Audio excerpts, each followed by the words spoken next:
Welcome to Echoes of Ihsan, the podcast, where we take these amazing Islamic texts and really try to unpack all the cool stuff inside them. So today we're gonna dive deep right into the heart of Sahih Bukhari, Book 74, Asking Permission. Okay. And it's this collection of, well, sayings and traditions of the Prophet Muhammad Right. that kind of gives us this window into like how people behaved back then in early Islam. Yeah, and it's not just like a list of rules, Right. it really shows us how much respect and consideration mattered Mm, and how important it was to always like ask permission for things okay. in all these different parts of life. So right off the bat, we find something pretty interesting. Yeah. There's this hadith about the creation of Adam, Mm-hmm. and it mentions that he was originally 60 cubits tall. Oh yeah, that's right.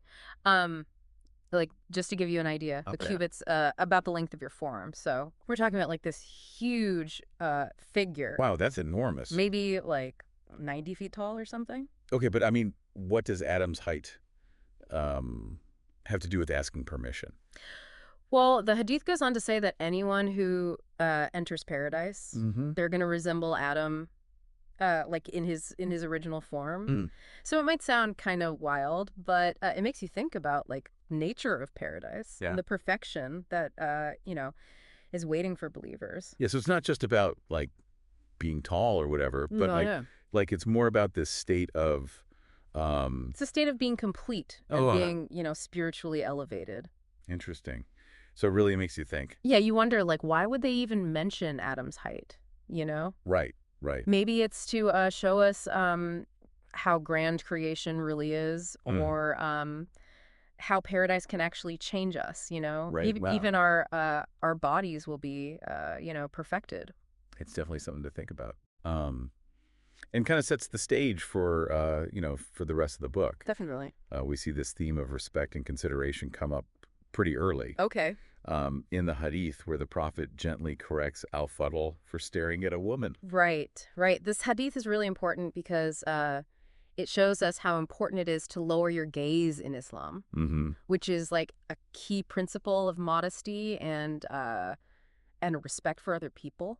Yeah, and it's kind of interesting how, even the companions of the prophet who were Oh. so close to him, Yeah. they still needed, reminders about Yeah. about behaving properly. Yeah, it shows that that these teachings apply to everyone. Right. It doesn't matter how pious you are or how much knowledge you have. Hmm. It's about always trying to improve your character Yeah. and constantly learning and growing. Yeah, so it's a journey, right? It is. Not just a destination. That's right.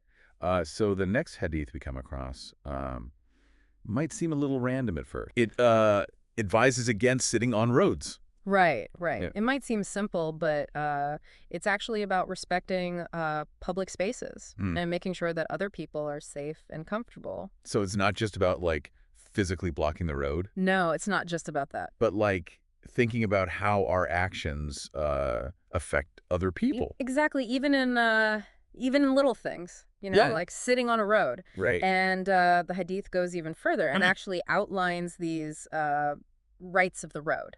Okay, so what are these rights? Well, they include things like lowering your gaze, not hurting anyone, returning greetings, Okay. and encouraging good behavior and speaking out against bad behavior. That's interesting. And these principles, they're not just for roads, they apply to any public space. So it's about creating a respectful atmosphere for everyone. Exactly. Yeah. Exactly. It's about being part of a community and understanding that what we do affects other people. Even in seemingly small ways. Yes, even in small ways. Now let's talk about greeting etiquette in Islam. Okay.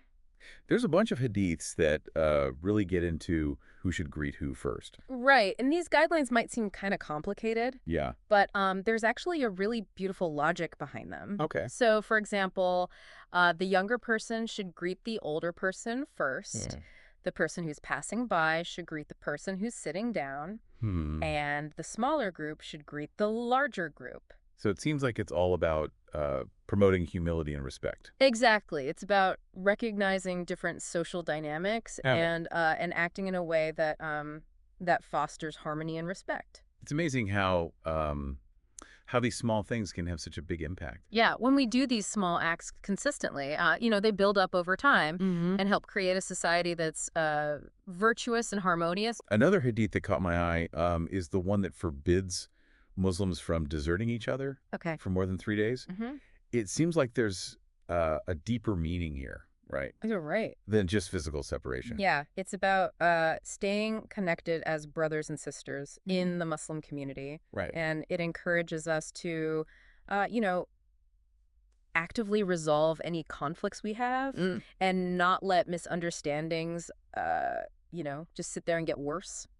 So it's not just about avoiding people, but Right. taking steps to actually make things right. Yes, to repair those relationships. Right, and keep those connections strong. Because if we stay silent for too long, it can really hurt our relationships. Right. So the Hadith encourages us to communicate, make up, and really nurture those bonds. Okay. And remember that being part of a community isn't just about sharing the same beliefs. Right. It's about being actively involved, supporting each other, and working through our differences. Compassionately. Yes, with compassion and in a timely manner. This brings us to the topic of veiling, Okay. which is often a source of much debate. Right. There's a hadith that gives us some historical context for the revelation of the verse on veiling. That's right, yeah. This hadith talks about how Umar, who was a close companion of the Prophet, suggested that women should be veiled. Okay. And it also mentions an incident with Sauda, who was one of the Prophet's wives, Right. who Umar recognized when she was out at night. Okay. So these incidents show us that veiling wasn't just this sudden change, but something that was implemented gradually, guided by divine revelation and in response to specific social situations. It's interesting how this challenges the idea that veiling was imposed all at once or something. Yeah. It seems more like there was this evolving understanding of modesty and privacy in early Islam. Right, exactly. And that's really important to remember, especially when we see all the different ways veiling is interpreted and practiced today. Right. It's about understanding the history, the underlying principles, and the importance of personal choice and agency. This emphasis on modesty and privacy is also clear in the hadiths about the man peeping into the Prophet's house. Yes, these hadiths really take a strong stand against violating privacy. Right. And the Prophet's reaction to this incident was pretty serious. It shows us how big of a deal it is to do something like that. Even something that might seem harmless, like peeking into someone's home, that's considered a violation of their personal space. Right. And it's, condemned in Islam. So it's a strong message about respecting boundaries, right? Absolutely. And the sanctity of private spaces. Yeah, both physically and emotionally. Then there's the revelation of the verse about asking permission before entering the Prophet's houses. Yeah, which emphasizes this point even more. Right. This story of Anas, who was a young companion, who served the Prophet. It shows this beautifully. After this verse was revealed, the Prophet actually put up a curtain. Oh, wow. Yeah, between his living area and the rest of the house. Okay. So it showed how important privacy was, to him. Right. And set a clear boundary between his personal space and the public areas. It's really interesting how this verse, it starts in the specific context of the Prophet's home, but then it establishes this universal principle, right, of respect and consent. So it seems to say that boundaries and asking permission are really important for creating a good and respectful environment. Yeah, whether it's in our homes or workplaces or anywhere else. And it goes beyond just physical space, It's also about respecting people's emotional boundaries, their privacy, and their right to make their own choices. Okay, so now let's move on to this hadith that talks about the Prophet repeating greetings and sayings 3 times. Okay. What's the meaning behind that?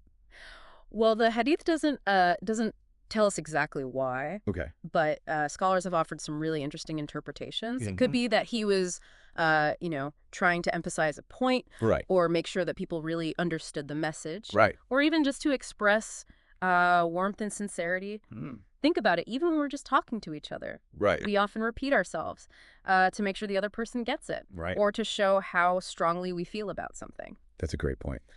So maybe the prophet was using repetition as a way of teaching, Yeah. to help his companions really absorb his words. And make sure they stuck with them. And it makes you think about how repetition is still a powerful tool even today. Oh, absolutely. It's not just about saying something once, but... It's about making sure the message gets through. Right. And that people understand its importance. Yeah, and maybe even feel the weight of it. Yeah, exactly. This makes me think about the Hadith about Ka'b bin Malik, Okay. who was ostracized for not joining the Battle of Tabuk. Mm-hmm. It's a really touching story It is. about repentance and forgiveness. Yes. And it highlights the importance of mercy and compassion in Islam.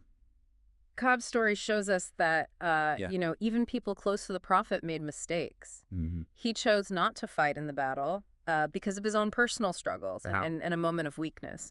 Right. But what matters is not the mistake itself, Mm-hmm. but how we respond to it.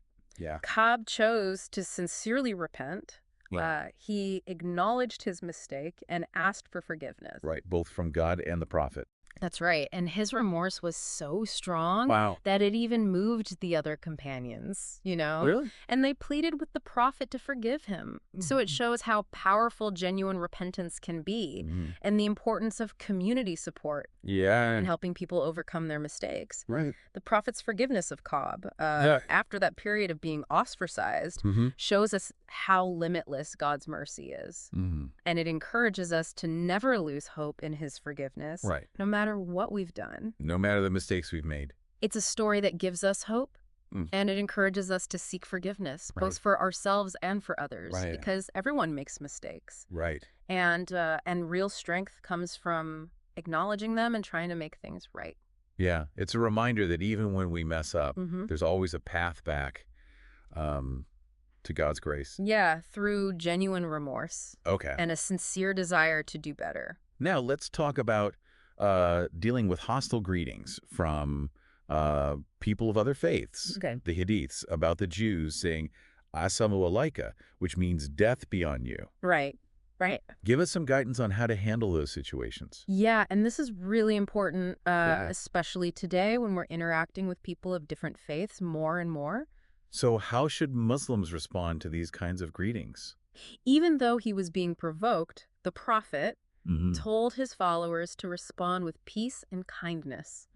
That's amazing. Which really shows the Islamic principles of staying calm, promoting understanding, right, and responding to hostility with grace and goodwill. It's remarkable that that he chose peace even when faced with such a hostile greeting. It is. It's a powerful lesson in not letting other people's actions control our own behavior. Exactly. It's about staying true to our own values, right, and responding with dignity even when we're treated with disrespect. It's about rising above the negativity, and choosing a path of peace, kindness, and understanding. That's right. This reminds me of the story about the man who prayed incorrectly in the mosque. Yeah. And instead of scolding him or embarrassing him, right, the prophet just patiently corrected him and taught him the right way to pray. This shows us how patient and gentle the prophet was. Right. It teaches us that it's okay to ask for help and correct our mistakes without being afraid of judgment or embarrassment. Yeah. Islam encourages us to keep learning and improving and to support each other in that process. Yeah, instead of criticizing each other. Right, exactly. It's a really beautiful example of compassionate teaching, I think. It is. And it sets a precedent for how we should treat people who are genuinely trying to learn. Yes, regardless of where they are in their understanding. Okay, so now let's look at some of the prohibitions mentioned in the text. For example, there's a hadith that forbids Muslims from talking to those who've been ostracized. Right. There's another one that says you shouldn't make someone get up from their seat just so you can sit down. And then there's the hadith about putting out fires before you go to sleep. Right. These seem kind of random. Yeah, but dude. But is there like a connection between them?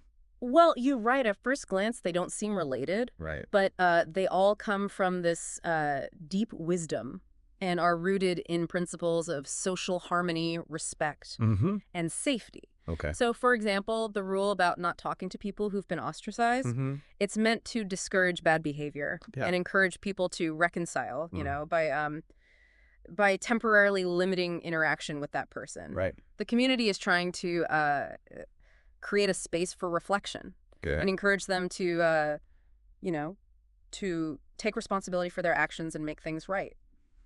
So it's not about permanently kicking someone out, but it's like a temporary timeout. Yeah, exactly. To hopefully lead to positive change. That's right.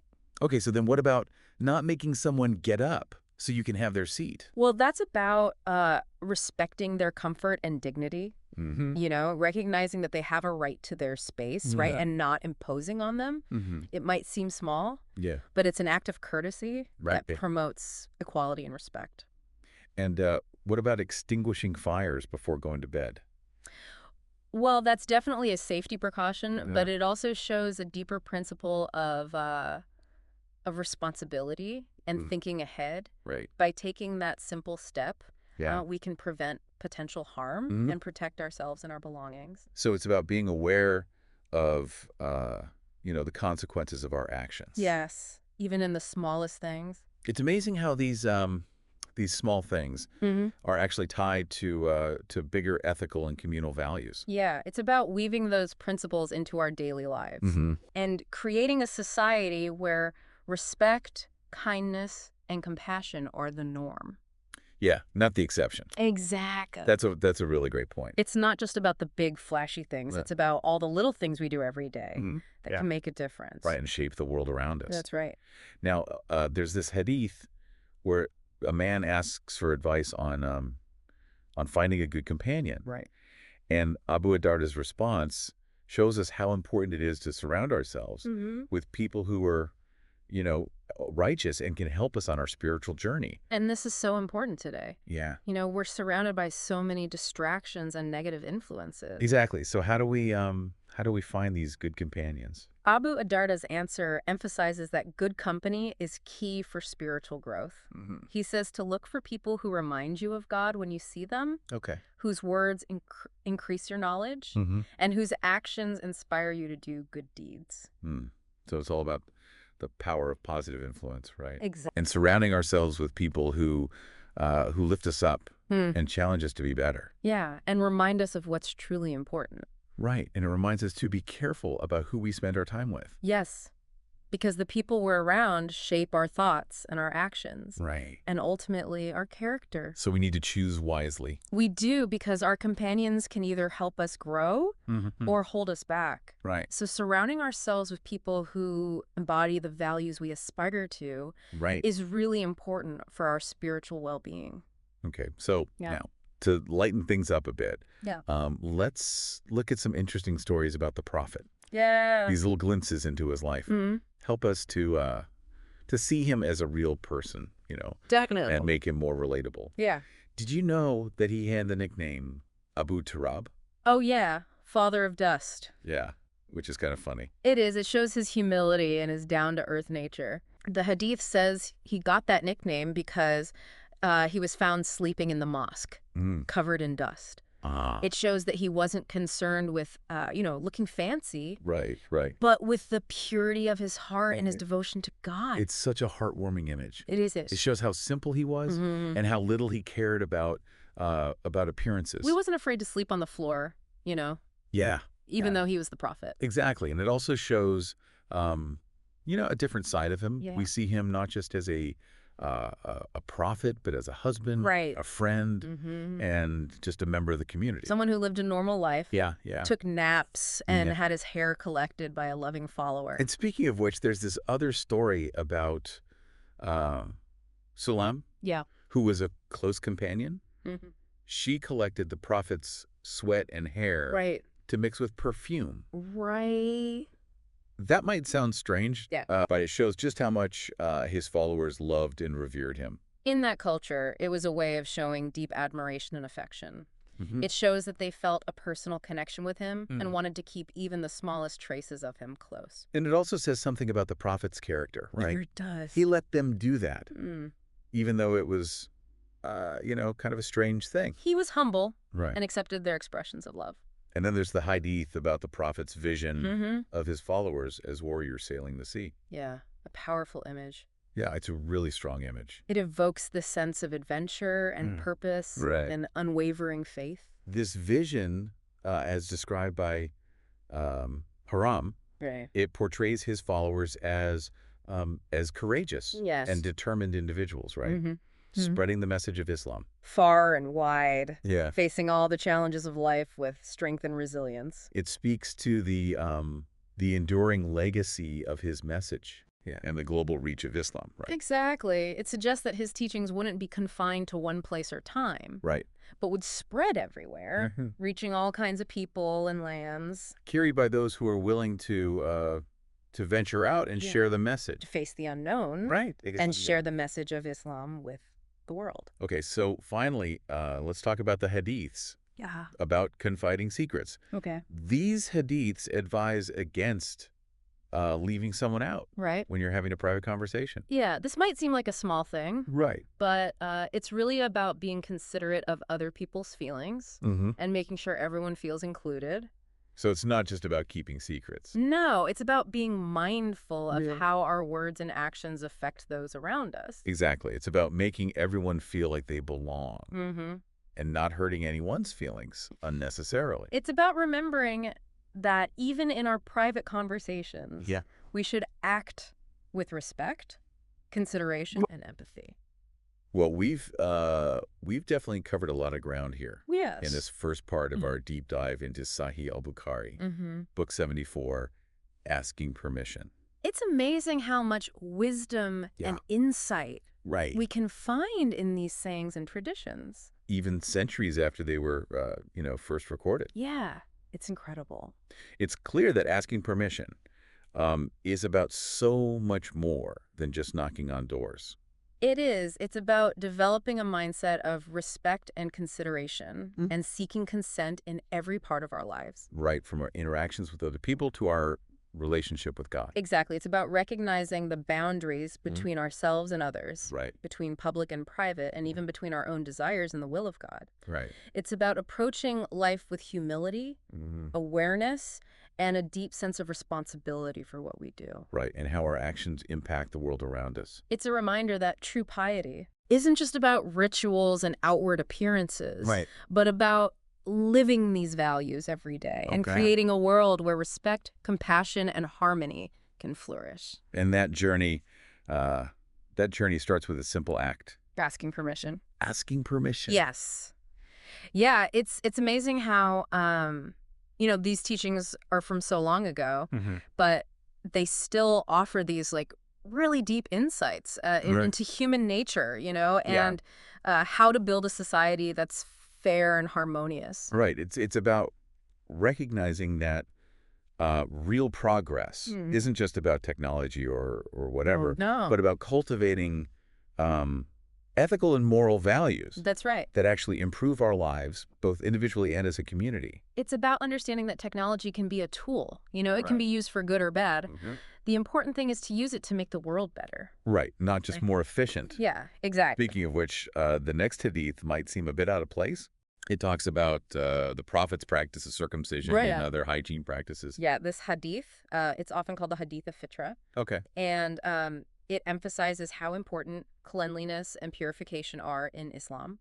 It lists 5 practices that are considered part of our natural disposition. Okay. Like the fitra, circumcision, Right. shaving the pubic hair, removing armpit hair, trimming the mustache, and clipping the nails. For those who might not know, Yeah. can you explain what fitra means? Sure. So in Islamic theology, fitra refers to this pure and good state that everyone is born with. Okay. It's like this natural inclination to recognize God and worship him. Right. This natural disposition can either be nurtured or kind of hidden Okay. by outside influences. So these practices, they're not just about physical hygiene then. No, they have a spiritual meaning, too. Right. They symbolize our commitment to being pure. Yes, both physically and spiritually. They remind us that our bodies are sacred Okay. and we should take care of them. Right. With respect and reverence. That's right. It's interesting that that circumcision is specifically mentioned in this hadith, along with other hygiene practices. Right. And there's actually a separate hadith Okay. that tells us that Prophet Abraham circumcised himself at the age of 80. 80. Wow. That's pretty incredible. It is. It shows his unwavering commitment to God. Right. Even at that age. Even in his later years. Yeah. It shows that that following these practices isn't limited by age or social status. Exactly. It's about a lifelong commitment to purity and righteousness, a way of, aligning our physical selves with our spiritual goals. Now, let's shift gears a bit. Okay. And talk about oaths and vows. Okay. There's a hadith that specifically addresses taking oaths in the name of idols. Right. And this hadith shows how careful Islam is. About associating anything with God. It goes back to the core principle of Tawhid, the oneness of God, which is the foundation of Islamic belief. So even in a casual oath, using the name of an idol is considered a big deal. It is, yeah. It's seen as going against that fundamental principle. So if someone accidentally takes an oath like that, what should they do? Well, the hadith tells them to immediately affirm God's oneness by saying none has the right to be worshipped but Allah. Right. Like a way of canceling out the wrong oath and reaffirming their commitment to monotheism. It's like hitting a reset button. Right. Yeah. You could say, spiritually speaking, acknowledging the mistake and getting back on track. Exactly. Realigning themselves with that core principle. And it reminds us that our words have power. Yes, they do. Well, we should use them carefully. Especially when we're talking about God. Okay, this brings us to another sensitive topic, gambling. There's a hadith that clearly prohibits it. Right, and this prohibition shows us how Islam views activities that are based on chance and speculation. Right. Because those things can lead to financial ruin, addiction, and social problems. Islam encourages earning wealth through honest means. Yeah, through hard work, trade, investment. Right, not through games of chance that take advantage of people. Exactly. So it's not just about the harm it can do to individuals. No, it's about the impact on society as a whole. Yeah. Gambling can really undermine the fabric of society, right? It can, because it encourages things like greed, envy, and wanting instant gratification. Yeah. And that can lead to broken families, financial instability, and a lack of trust and cooperation in society. So if someone has been gambling, is there a way for them to, make things right? The hadith encourages them to give something to charity as a way of atoning for what they've done. Right. It's like purifying their wealth and using it for a good purpose. Yeah, exactly. It's about recognizing the harm. Right. And trying to make up for it by doing good. It's about turning away from something destructive and choosing a path that benefits everyone. That's right. So these teachings on oaths, vows, and gambling, they really emphasize the importance of aligning our actions with our values. Right. They do. Making sure that our financial dealings are ethical and that our words reflect our commitment to truth and righteousness. Yeah, it's about understanding that our actions have consequences for ourselves and others and trying to live a life that reflects our best ideals. Okay, now let's step away from these heavier topics for a moment. Okay. And look at some hadiths that give us a glimpse into the Prophet's personal life. I always find these little stories so fascinating because they make him seem more human, more relatable. Yeah, I agree. For example, there's a hadith that mentions him building a house with his own hands. Right. It shows how humble and self-reliant he was. Even though he was a leader and a prophet, he wasn't above doing manual labor. It's a great example for us, It is. To be humble, hardworking, and not look down on, tasks that might seem menial. It challenges the idea that being a leader or a spiritual person means you don't have to do everyday things. Yeah, it's a reminder that real greatness isn't about status or possessions, but about character and deeds. That's right. It teaches us that real nobility is about serving others, contributing to our communities, and not thinking we're too good for any task that helps others. Right. There's another hadith that mentions the Prophet just reclining in the mosque. It's a small detail, but I think it says a lot about his character. It might seem like a small thing. Yeah. But it challenges the idea that religious figures always have to be, formal and serious. Yeah. It shows us that he was comfortable with himself, even in a place of worship. He wasn't trying to put on a show or pretend to be something he wasn't. It's refreshing. It is. It reminds us that spirituality isn't about outward appearances or being super strict, but about the state of our hearts. Yeah, our sincerity and our connection to God. Right. It's about finding that balance between reverence and ease, between formality and just being yourself. And expressing our faith in a way that feels natural and genuine. Now let's look at some hadiths that talk about more sensitive topics. Okay. There's one about a man entering the Prophet's house without permission while he was with Aisha, his wife. Yeah, this hadith is really important for understanding how the idea of privacy developed in Islam. At first, there wasn't a strict rule about asking permission before entering the Prophet's houses. But this incident showed that more sensitivity was needed, more respect for personal boundaries. So what led to the change? The hadith tells us that after this happened, a verse was revealed, instructing believers to ask permission before entering the Prophet's houses, especially at certain times when privacy was expected. This verse created a more formal etiquette around privacy. It recognized the importance of personal space and boundaries. Exactly. So this one incident really changed things. It did. It was like a catalyst for a shift in social norms, creating clearer guidelines for respecting privacy. Especially in the Prophet's household. Yeah, exactly. It's really interesting how specific events like that led to divine guidance that shaped the practices and values of the Muslim community. It shows how revelation, social context, and ethical principles all work together. Yeah, it's a dynamic process, right? Yeah. The hadith also mentions that the Prophet put up a curtain after this. He did, which emphasized the importance of privacy even more. It created a clear separation between his personal space and the rest of the house. So it's like a physical reminder. Yeah, you could say that. Of the need to respect boundaries and ask permission before entering someone's private space. It's amazing how something as simple as a curtain could have such a big impact. On Islamic etiquette and our understanding of privacy. It shows how even small actions can change things. And how important it is to pay attention to those details. Yeah, to create a more respectful and harmonious environment. Exactly. There's another hadith that mentions how the Prophet didn't like when someone would say, I, when they were identifying themselves at the door. It might seem like a small thing. But it actually points to something important about humility and self-awareness. The Prophet's dislike for that phrase suggests that saying I too much can sound self-centered. Or arrogant. Yeah, it's a reminder to be careful about our tone and our language, even in simple interactions.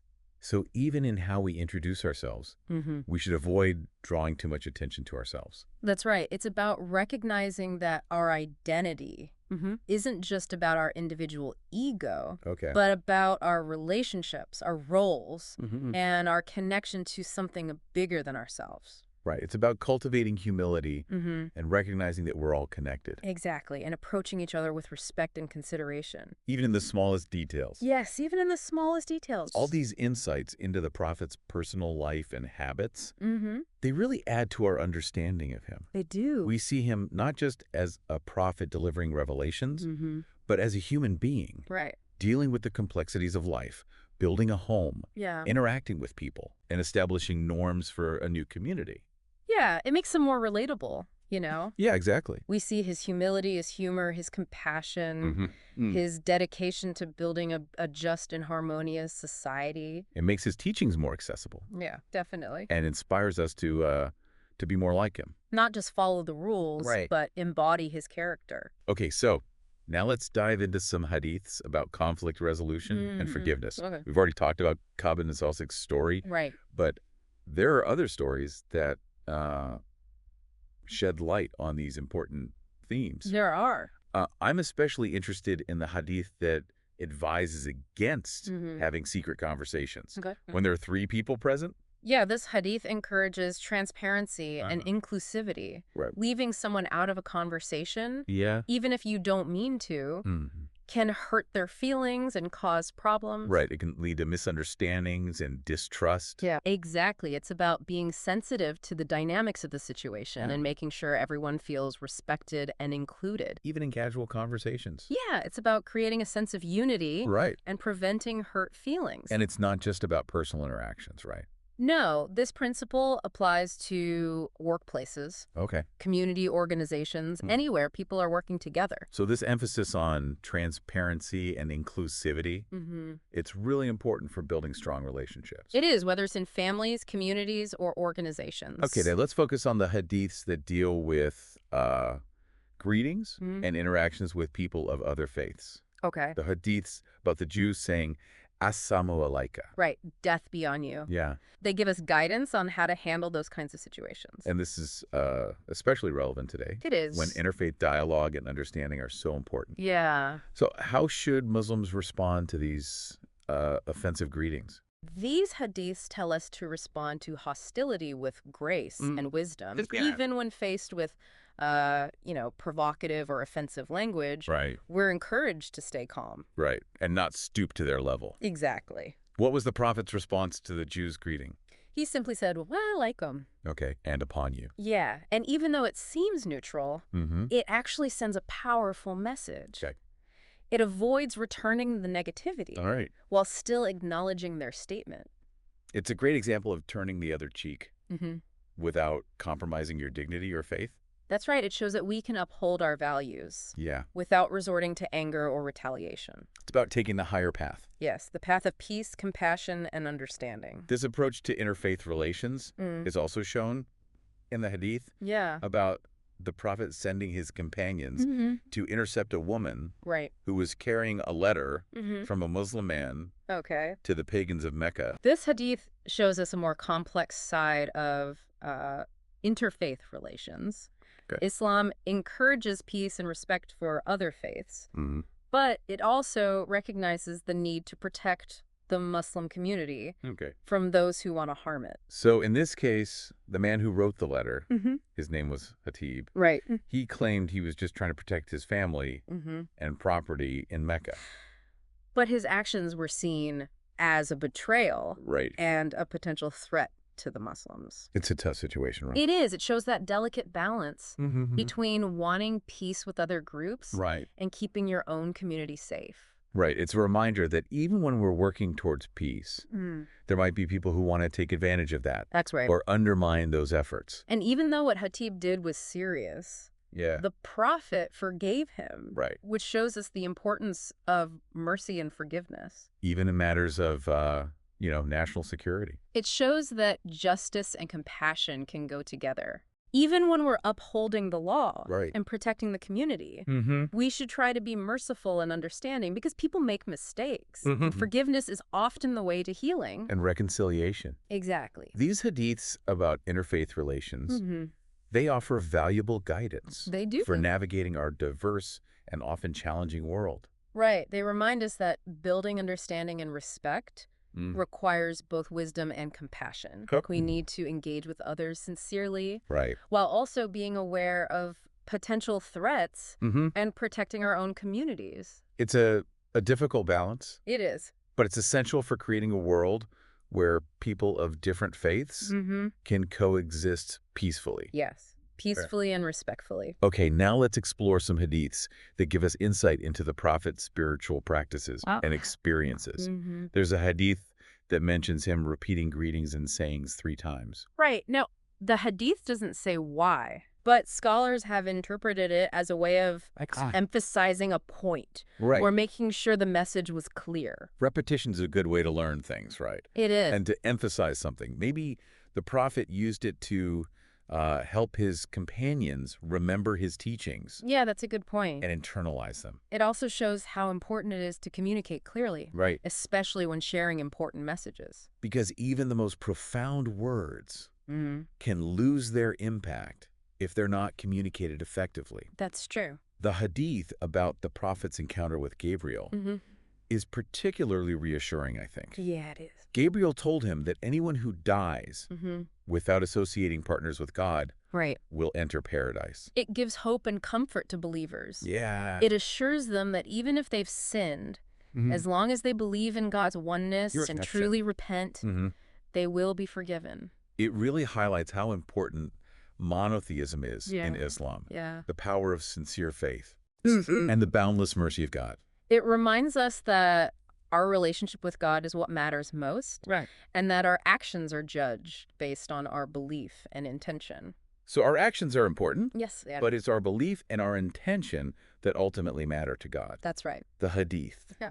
about the prophet's vision of his followers as warriors sailing the sea. Yes, a powerful image. It's such a vivid and inspiring image. It It is. speaks to the universal appeal of Islam, its ability to transcend boundaries, and its power to transform people into agents of positive change. This vision, as described by Haram, Right. shows his followers as brave and determined, spreading the message of Islam everywhere, Yeah. facing all the challenges of life with strength and resilience. It suggests that the prophet's teachings wouldn't be limited to just one time or place. Right, they would resonate with people of all backgrounds and inspire them to embark on their own journeys of faith. Right, of self-discovery and service to humanity.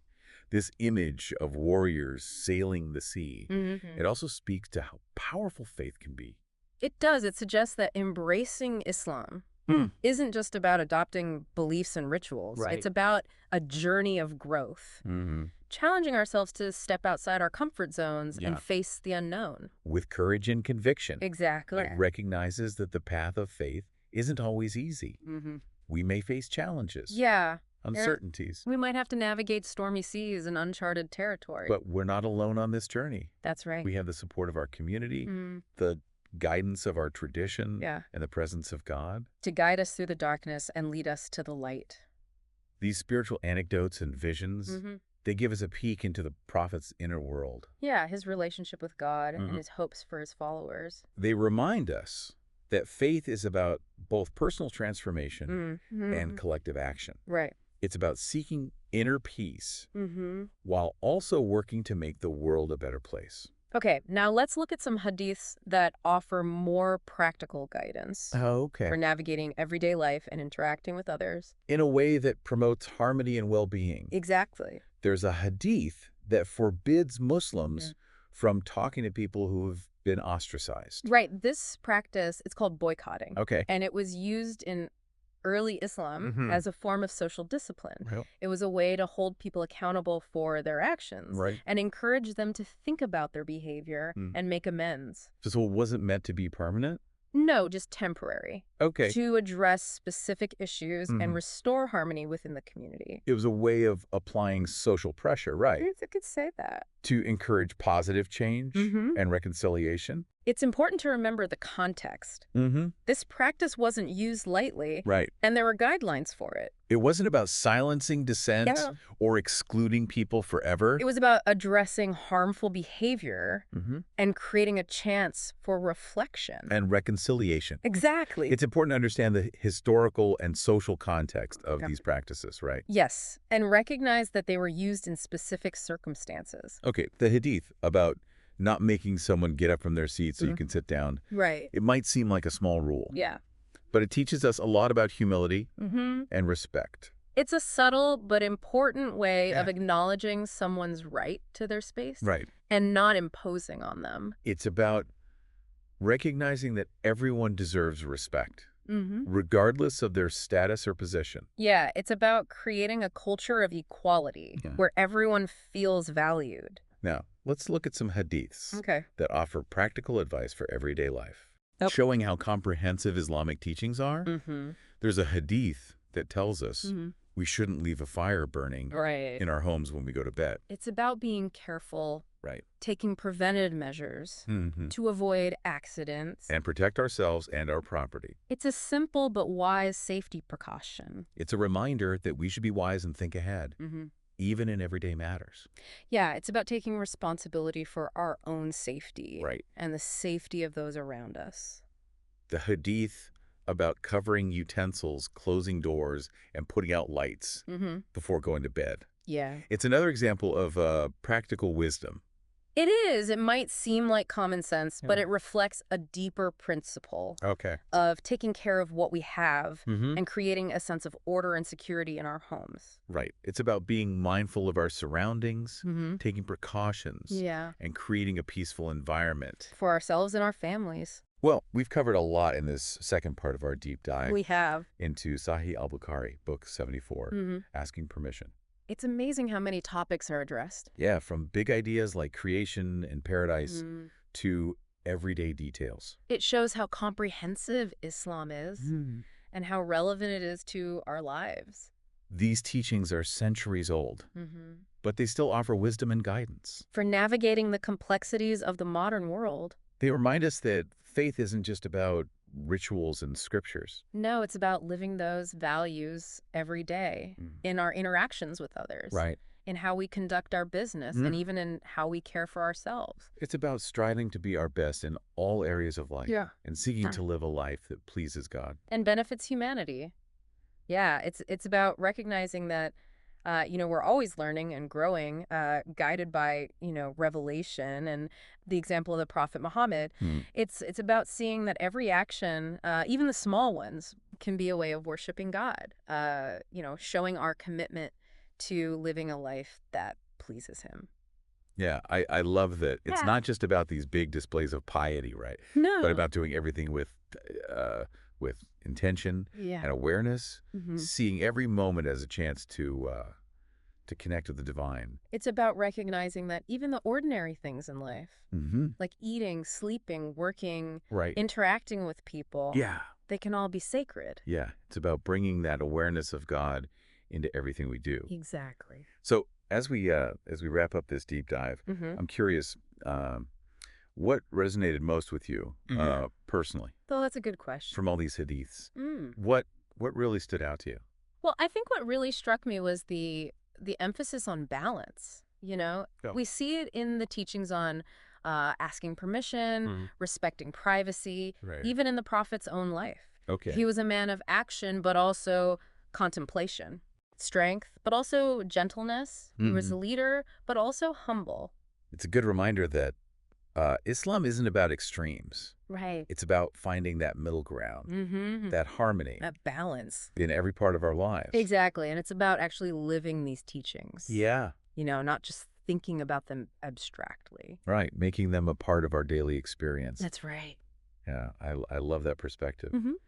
It's about living these values in all our interactions, in how we work, and even how we take care of ourselves. It's about recognizing that every action, no matter how small, can be an act of worship, a way of showing our commitment to a life that's pleasing to God. It's about approaching life with purpose and intention, seeing every moment as a chance to connect with the divine and make a positive difference in the world. That's a powerful reminder. It is. It's easy to lose sight of that, Yeah, with all the busyness of life. Exactly. It's encouraged us to slow down, to be present, and see the sacred in the everyday. Absolutely. And it's not just about our own lives. It's about building a better world for everyone. Right. These teachings about asking permission, respecting boundaries, seeking consent, they have implications for how we interact with our families, our communities, and the world as a whole. It's about creating a culture of respect. Yes, where everyone feels valued and heard. Right, where boundaries are respected and consent is essential. It's about moving away from entitlement and towards consideration. Okay, so before we finish up, I want to leave our listeners with a question to think about. Okay. We've been talking about how important it is to ask permission. Right. In all these different contexts. Entering homes, sharing secrets, respecting personal space. Even in prayer. But what does asking permission look like in our lives today? Mm-hmm. Beyond just those literal examples, where might we be missing opportunities to seek consent or be more considerate? It's a question we should all ask ourselves. It really challenges us to go deeper, right? It does, and examine our actions and intentions, making sure we're not just following the rules, but truly living by the spirit of these teachings. Exactly. It's about developing that inner sense of respect and consideration that guides us towards a more ethical and compassionate way of life. That's right. Well, I think that's a perfect place to end. I agree. Thank you so much for sharing your knowledge and insights with us. It's been a pleasure. It's been a truly enlightening journey through these hadiths. I agree. It's always a joy to explore these timeless teachings. And to our listeners, thank you for joining us on this deep dive into Sahih Bukhari, Book 74, Asking Permission. We hope you found it enriching and insightful. Until next time, may your hearts be filled with the light of knowledge. And your lives guided by the wisdom of Prophet Muhammad,